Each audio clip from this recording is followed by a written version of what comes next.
Avant de commencer le message de ce matin, nous allons d'abord prier notre Dieu. Prions ensemble.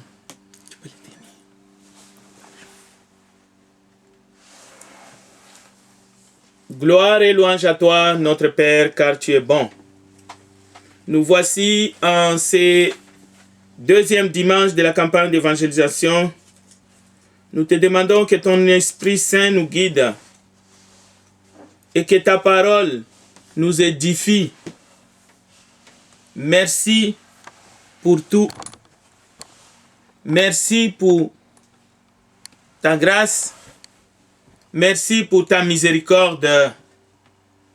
Bénis l'auditoire de ce matin. Bénis tous ceux qui vont nous suivre à distance.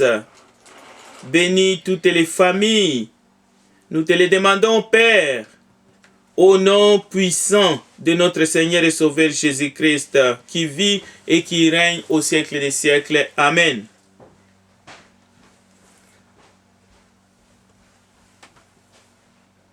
Nous sommes le dimanche 14 juin 2020. Nous voulons remercier tous ceux qui sont avec nous ce matin pour écouter la parole de Dieu. Et nous prions que Dieu nous assiste pour un bon entendement de sa parole et la connaissance, afin que nous puissions les servir de mieux en mieux et que nous puissions nous soumettre à son autorité et à sa volonté. La Bible, son origine et son inspiration. Tel est notre thème de la campagne d'évangélisation qui est organisée par la deuxième église du Christ du district de Montréal, au 2500 Richard-Land, coin Iberville, Montréal, Québec. La façon dont la Bible a été rédigée et conservée jusqu'à nos jours, cela peut aussi être un sujet de réflexion profonde.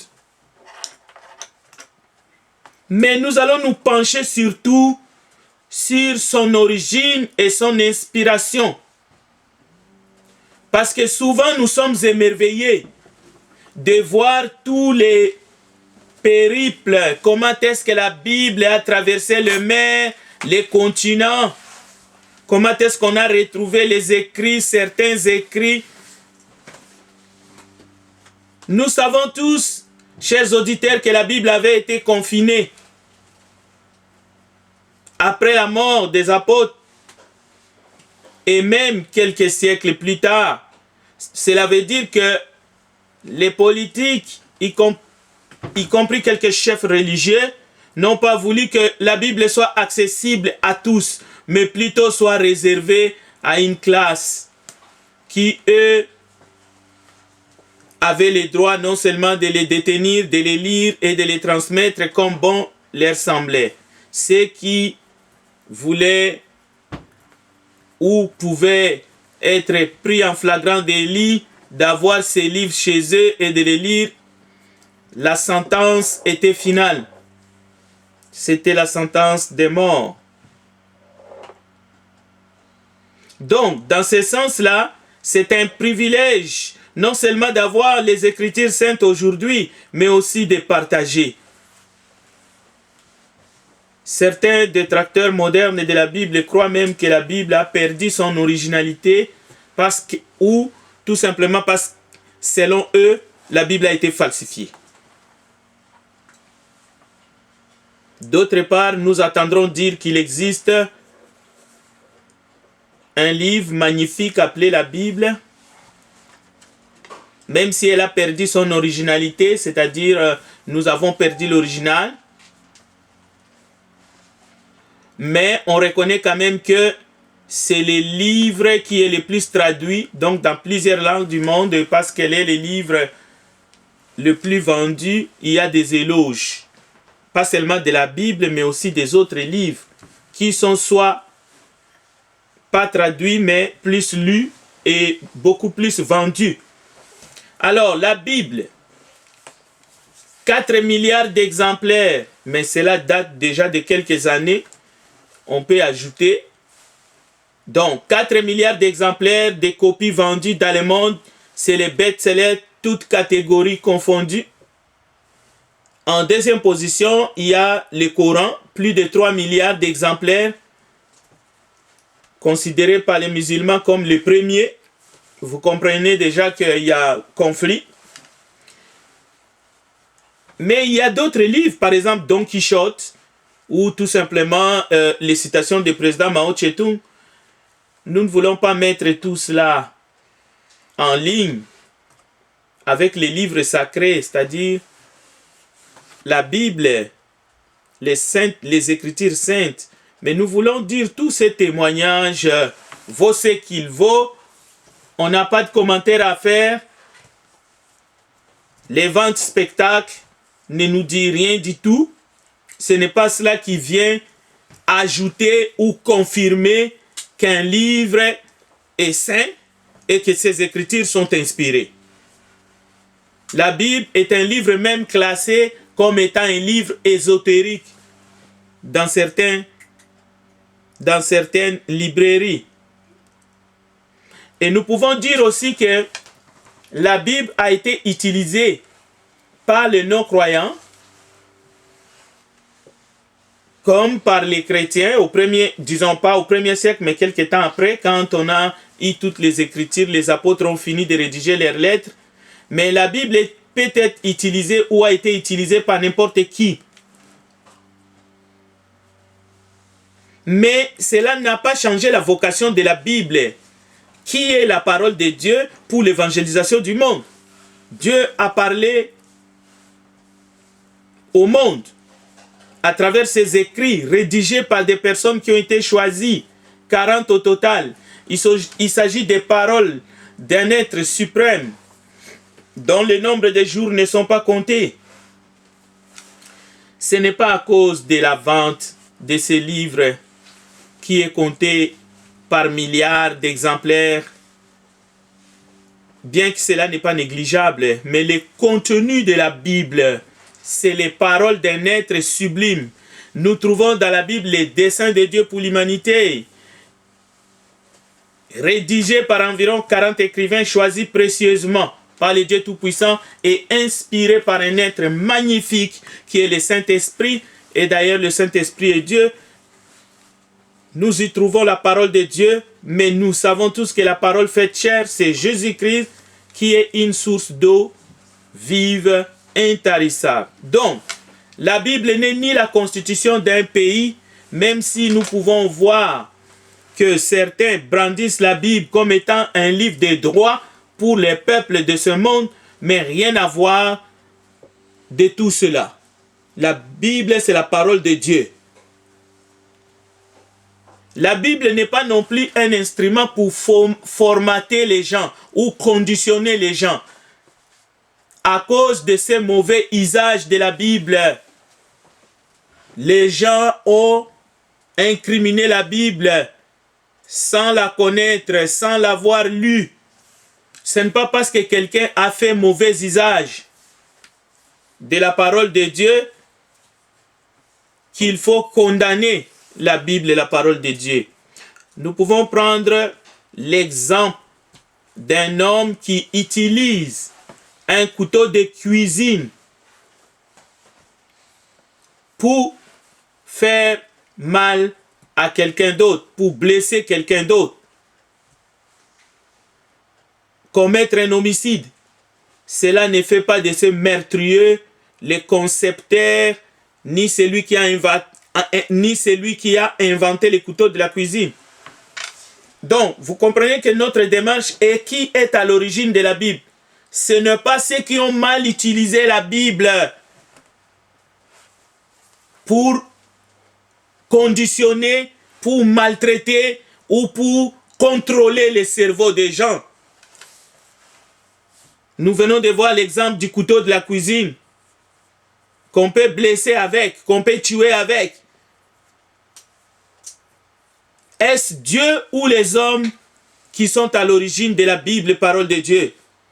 Les textes de ce matin dans 1 Pierre chapitre 1 verset 17 à 25, lus de manière magistrale par notre frère Eximond. Donc, il faut vraiment prêter attention sur ces paroles. Hein? Ayant purifié vos âmes en obéissant à la vérité pour avoir un amour fraternel sincère, aimez-vous ardemment les uns les autres de tout votre cœur. Verset 22. Vous avez été régénérés non par une sémence corruptible, mais par une sémence incorruptible, par la parole vivante et permanente de Dieu. Donc, vous voyez déjà la comparaison de toute chair est comme l'herbe et toute sa gloire comme la fleur de l'herbe. L'herbe sèche et la fleur tombe, mais la parole du Seigneur demeure éternellement. Et cette parole est celle qui vous a été annoncée par l'évangile. Donc, c'est cela que nous voulons approfondir. Maintenant, revenons toujours à l'origine.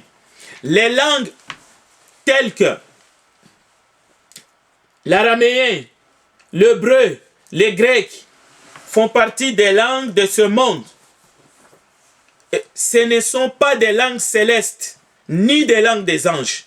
Ces langues, on peut ajouter dans la liste l'anglais, le français, l'italien, le latin. Toutes ces langues sont des langues des hommes. Le simple fait que ces différentes langues que nous avons citées en premier, la langue araméenne, hébraïque, grecque,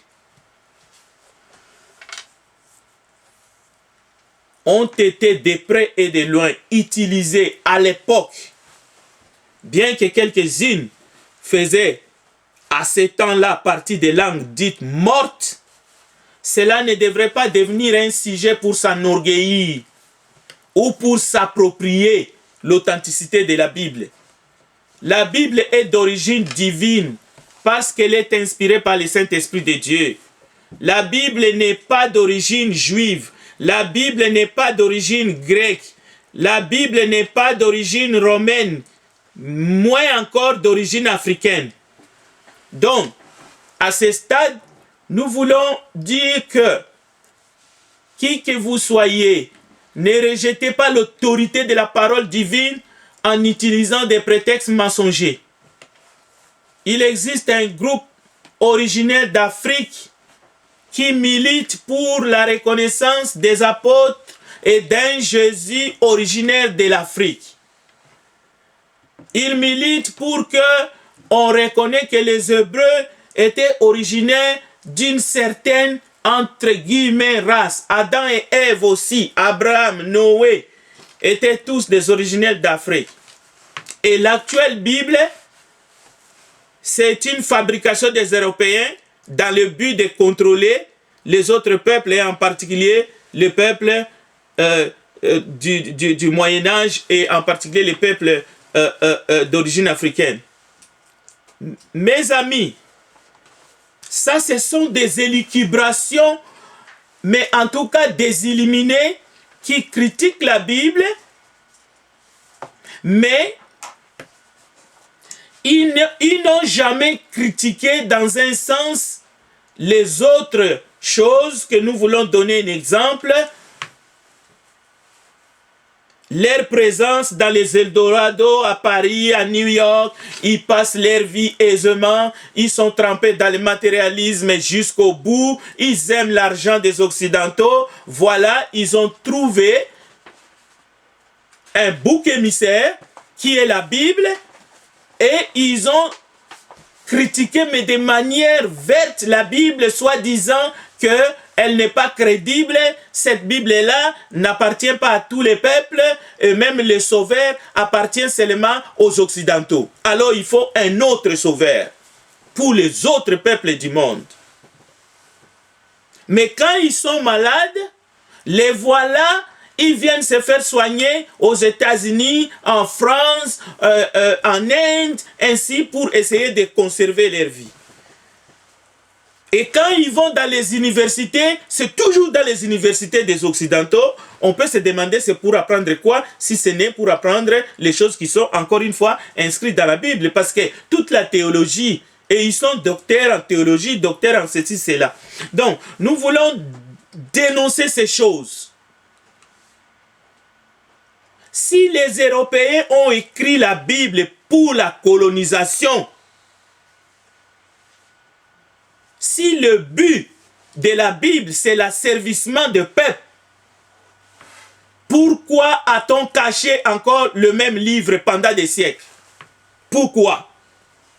Et pourquoi les faire sortir de la cachette? Et pourquoi, lorsque la Bible était interdite aussi aux enfants, aux jeunes Européens? Ils ont interdit la Bible à leurs petits-enfants. Pourquoi? C'est comme si les Européens avaient des enfants et des petits-enfants qui étaient originaires d'Afrique. Non, mes amis. Si vous lisez attentivement la parole de Dieu, vous allez voir qu'il y a des choses dans la parole de Dieu que le monde entier n'est même pas capable d'appliquer. Alors pourquoi écrire des choses qu'on serait incapable d'appliquer pour avoir la vie soi-même? Et pourquoi écrire un livre, au fait l'ensemble de plusieurs livres, et le falsifier par la suite? Ajouter des écrits apocryphes à l'intérieur de ces mêmes livres que eux ils ont écrits. Donc la théorie que la Bible c'est un document écrit dans le but d'assimiler les autres, que ce soit dans l'esclavage ou dans la colonisation, est fausse et elle est diabolique. Mais nous pouvons dire que le monde a rejeté en même temps Christ et sa parole. Luc chapitre 10, verset 16. Celui qui vous écoute m'écoute, et celui qui vous rejette me rejette. Et celui qui me rejette, rejette celui qui m'a envoyé. J'ai de la peine pour mes frères, originaires d'Afrique, mes sœurs, qui se cherchent un créateur Dieu qui ressemble à la couleur de leur peau. Jean chapitre 6, verset 32 nous dit, c'est Jésus qui dit lui-même, en vérité, je vous l'ai dit, Moïse ne vous a pas donné le pain du ciel, mais mon Père vous donne le vrai pain du ciel. Car le pain de Dieu, c'est celui qui est descendu du ciel et qui donne la vie au monde. Jésus leur dit, je suis le pain de vie. Celui qui vient à moi n'aura jamais faim. Et celui qui croit en moi n'aura jamais soif. Il est écrit dans les prophètes, ils seront tous enseignés de Dieu. Ainsi, quiconque a entendu le Père et a reçu son enseignement vient à moi. Et au verset 54 de Jean chapitre 6, nous pouvons lire « Celui qui mange ma chair et qui boit mon sang à la vie éternelle, je le ressusciterai au dernier jour, car ma chair est vraiment une nourriture et mon sang est vraiment un breuvage. Celui qui mange ma chair et qui boit mon sang demeure en moi et je demeure en lui. Comme le Père qui est vivant m'a envoyé et je vis par le Père, ainsi celui qui me mange vivra par moi. C'est ici le pain qui est descendu du ciel. C'est l'esprit qui vivifie, la chair ne sert de rien. Les paroles que je vous ai dites sont esprit et vie. » Donc, la parole de Dieu est une sémence. La parole de Dieu a pour origine Dieu, le créateur de toutes choses. Dans Luc chapitre 8, verset 4 à 8, nous avons la parabole d'un semeur qui est sorti pour s'aimer.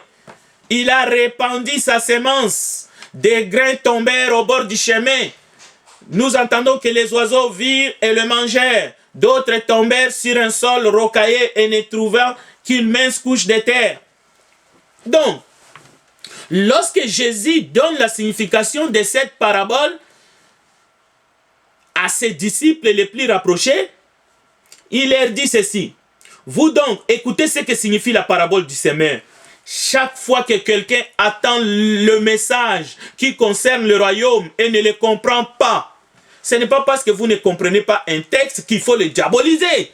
Parce que si vous ne la comprenez pas, Jésus dit, c'est le diable qui vient arracher ce qui a été sémé dans son cœur, dans votre cœur. Tel est celui qui a reçu la semence au bord du chemin. Puis, il y a celui qui reçoit la semence sur le sol rocaillé. Quand il attend la parole, il l'accepte aussitôt avec joie.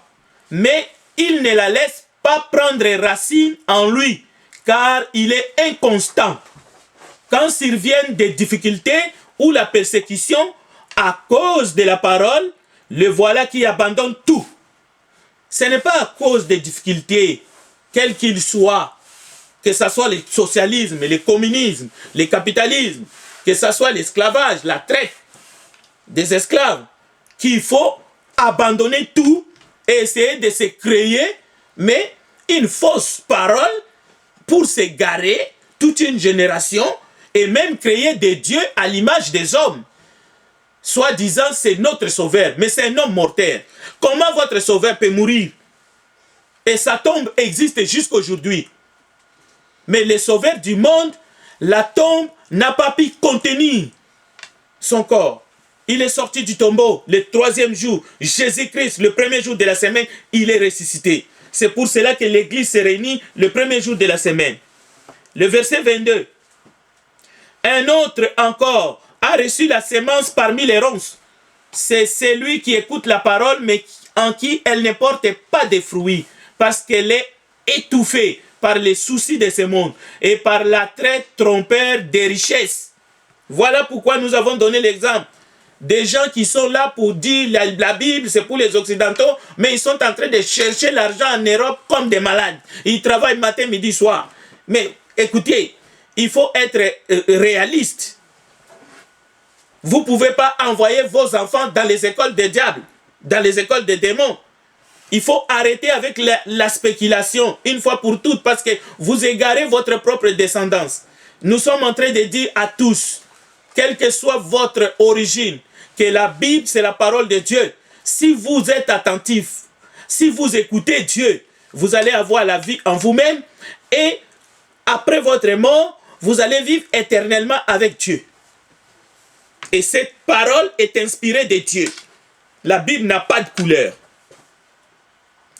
Un autre, enfin, a reçu la semence sur la bonne terre.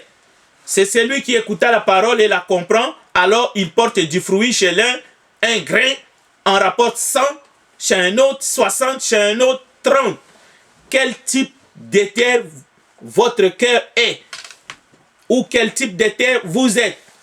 Il ne s'agit pas de reconnaître la Bible comme étant la parole divine. Mais est-ce que cette parole pénètre dans votre cœur? Est-ce que cette parole, je la garde dans mon cœur? Ne cherchez pas d'accuser Dieu, car personne est son conseiller. Rappelons-nous toujours l'histoire du potier et de l'argile. Si Dieu a jugé bon de se choisir un peuple lit, qui nous sommes-nous pour le lui reprocher? Le même Dieu ensuite, il a décidé d'envoyer son fils unique, né d'une femme et sous la loi. À Emmanuel, Dieu parmi nous, Jésus le Sauveur. Il est venu pour nous sauver de nos péchés. Qui sommes-nous pour le lui reprocher? Parce qu'il a envoyé son fils au supplice de la croix. Jésus, en venant sur terre, il a réuni des disciples autour de lui. Il les a témoigné sa vie, il les a enseignés et plus tard, ce sont ses disciples qui ont été choisis comme ses apôtres, ses envoyés, avec quelques secrétaires qui étaient à côté d'eux. Voilà, ils ont été revêtus de la puissance d'en haut, ils reçurent le Saint-Esprit qui les rappela.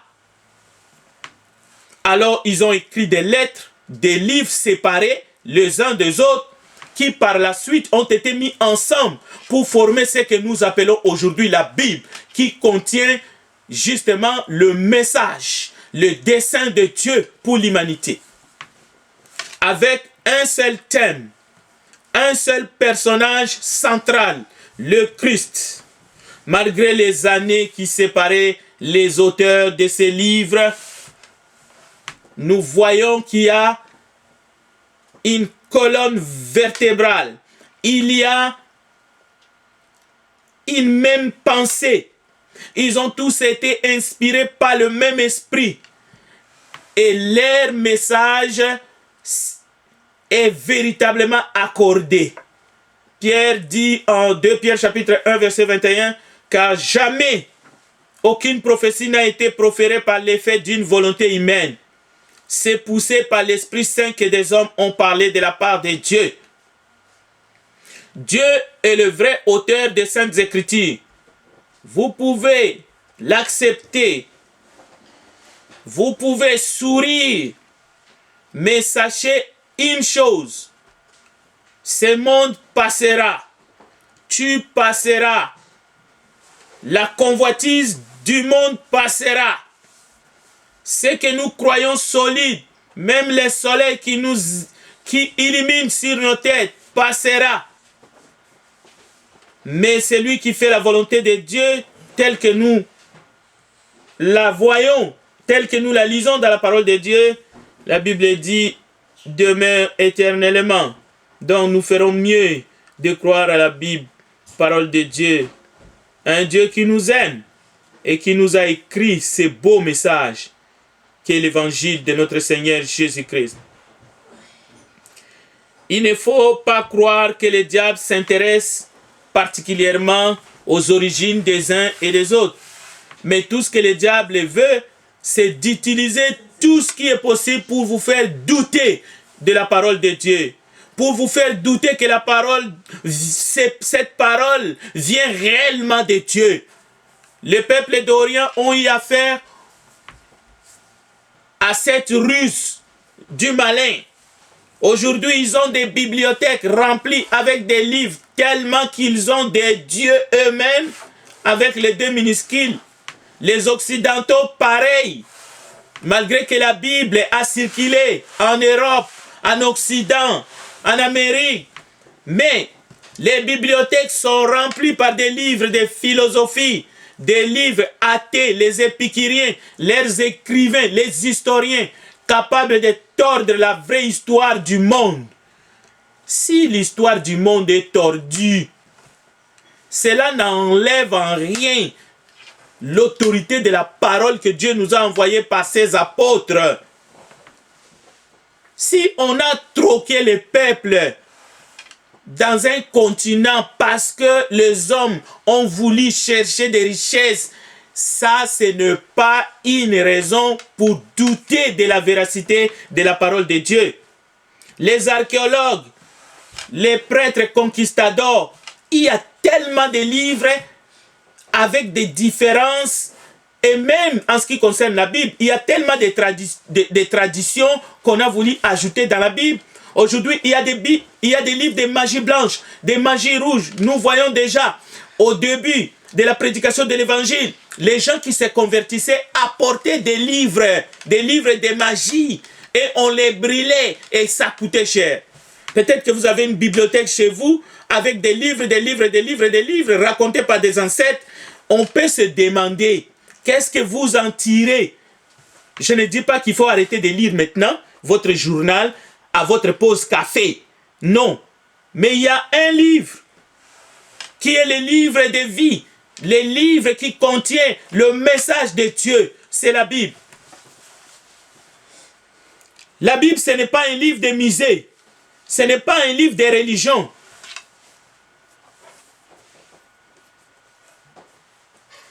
La Bible, ce n'est pas une idole. Aujourd'hui, avec l'écuménisme, bientôt qui est en marche, les gens veulent s'assembler, mais sans la parole de Dieu. Au nom de l'amour, on va mettre les doctrines à côté et on va se mettre tous ensemble, mais sans doctrine.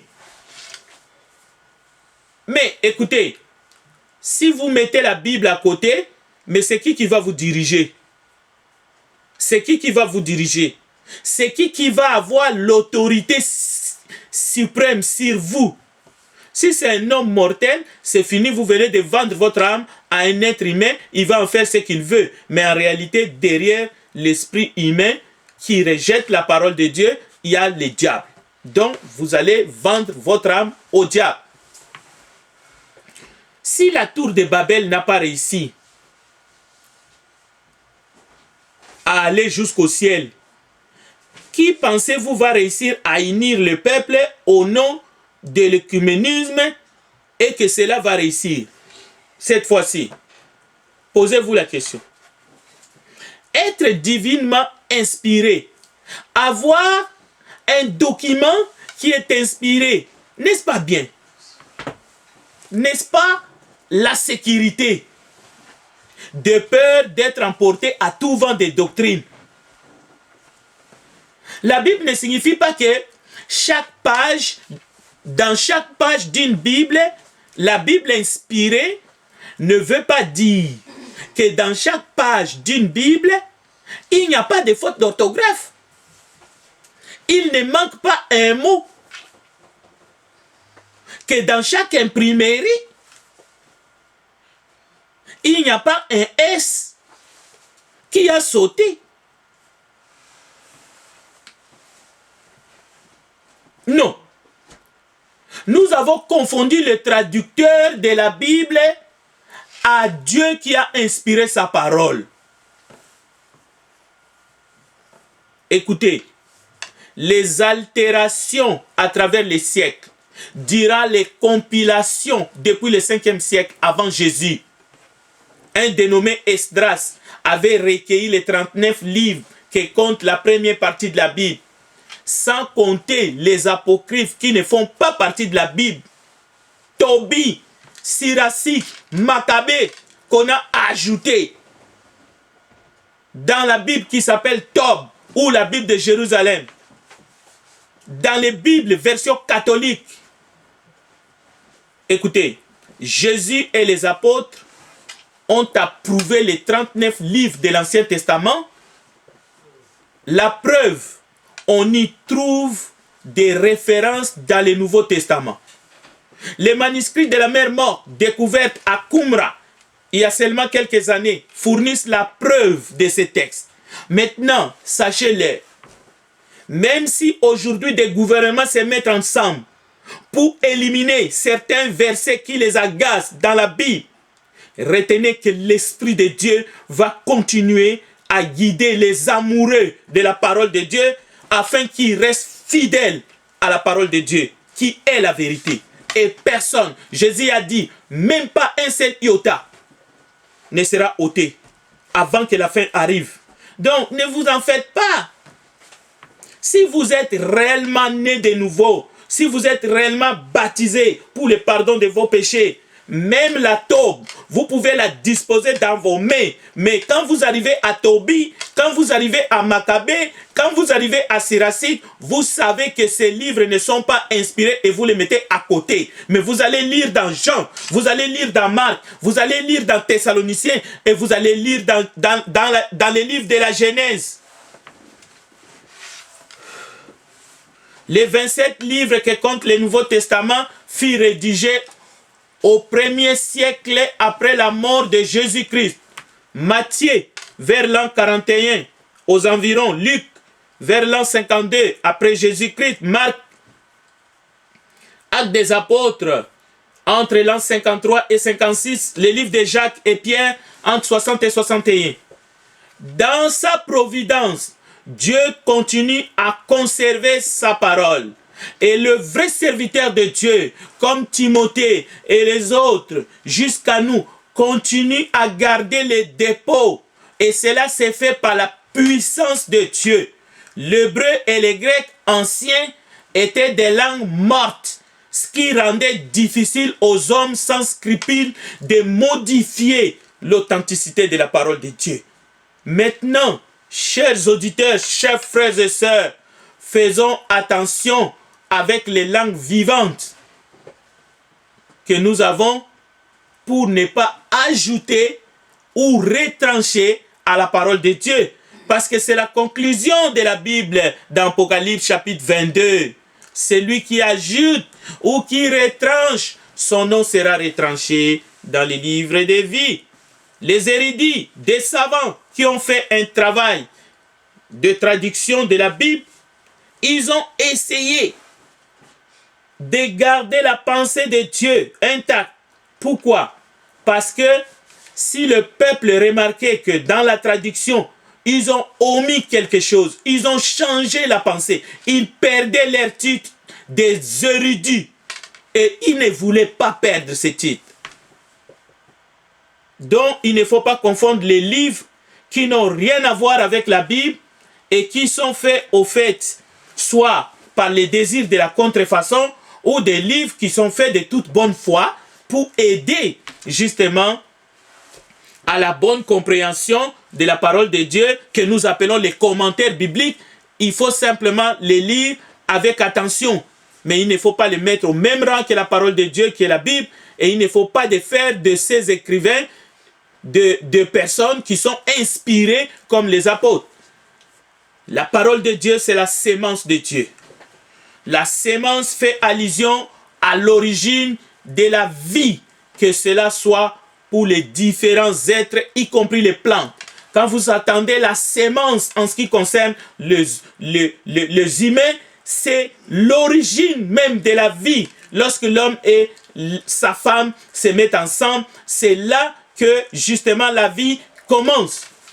Maintenant, la parole de Dieu est une sémence selon les Écritures. Une sémence qui produit une vie nouvelle. Celles les semences qui tombent dans une bonne terre produisent du fruit, selon la parabole des semeurs. Il en va de même avec la sémence spirituelle. L'évangile, la parole de Dieu. Après 20 siècles, la parole est encore prêchée. Si cette sémence tombe sur une bonne terre, cela va produire la vie, et cette vie est éternelle. Vous allez naître de nouveau. La parole de Dieu est une puissance pour le salut de quiconque croit. 1 Pierre chapitre 1 verset 23-25 nous le dit. Que la terre produise de la verdure, de l'herbe portant de la sémence, des arbres fruitiers. Nous voyons déjà dans Genèse chapitre 1. Mais la parole de Dieu en conclusion,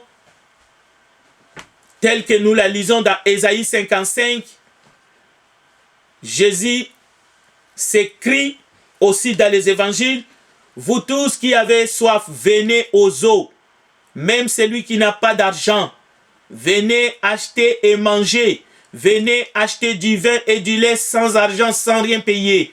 Pourquoi pesez-vous de l'argent pour ceux qui ne nourrissent pas? Pourquoi travaillez-vous pour ceux qui ne rassasient pas? Écoutez-moi donc, et vous mangerez ce qui est bon. Et votre âme se délectera de mes succulents. Prêtez l'oreille et venez à moi, écoutez, et votre âme vivra. Je traiterai avec vous une alliance éternelle. Ainsi, au verset 11, il en est de ma parole qui sorte de ma bouche. Elle ne retourne point à moi sans effet, sans avoir exécuté ma volonté et accompli mes desseins. Oui, vous sortirez avec joie et vous serez conduits en paix. Les montagnes et les collines éclateront d'allégresse devant vous et tous les arbres de la campagne battront des mains. Au lieu de l'épine s'élèvera le cypre, au lieu de la ronce croîtra les myrtes, et ce sera pour l'Éternel une gloire, un monument perpétuel, impérissable. Bien-aimés, chers auditeurs, chères auditrices, la parole de Dieu nous enseigne que Jésus-Christ est né d'une vierge. C'est une affirmation émanant de la Bible et parole de Dieu. Que cela vous trouble, mais vous pouvez croire ou vous pouvez refuser de croire. Vous pouvez le confesser de votre bouche que Jésus-Christ est né d'une vierge. C'est alors que vous croyez à la parole divine. Le nier, c'est de faire de Dieu un menteur. Scientifiquement, cela est impossible qu'une vierge puisse concevoir, mais divinement et par la parole de Dieu, nous les lisons dans le Nouveau Testament que Jésus a été conçu par la puissance du Saint-Esprit.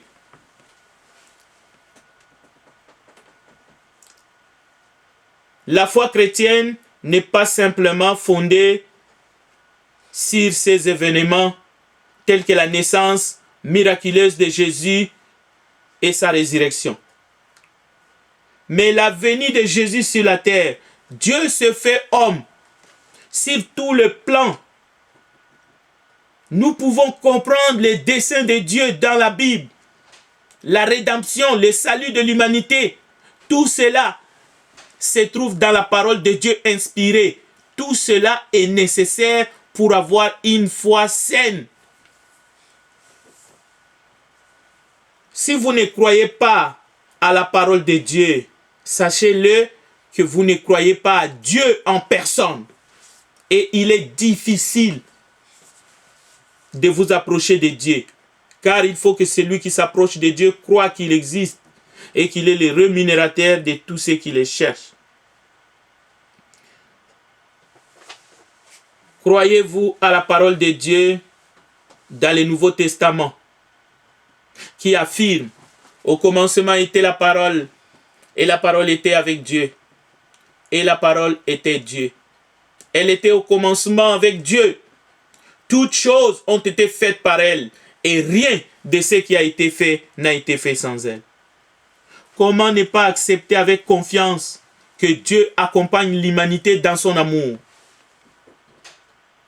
La Bible nous dit: le Seigneur, après leur avoir parlé, fit enlever au ciel, et il s'assit à la droite de Dieu. Ils s'en allèrent prêcher partout. Le Seigneur travaillait avec eux et confirmait la parole par les miracles qui l'accompagnaient. Aujourd'hui, la parole est déjà confirmée. C'est pourquoi Jésus s'étant approché, leur parlant ainsi: tout pouvoir m'a été donné dans les ciels et sur la terre.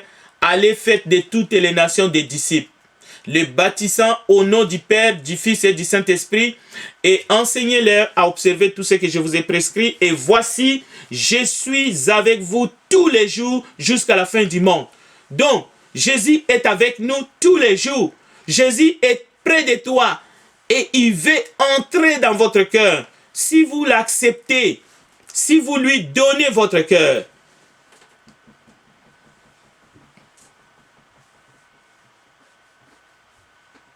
il y a la Bible dite des Septante, mais il y a aussi d'autres traductions.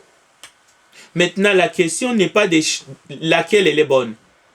La question est: croyez-vous que l'origine de la parole de Dieu, dite la Bible, est Dieu lui-même? Croyez-vous que le Sauveur du monde, Jésus-Christ, est venu?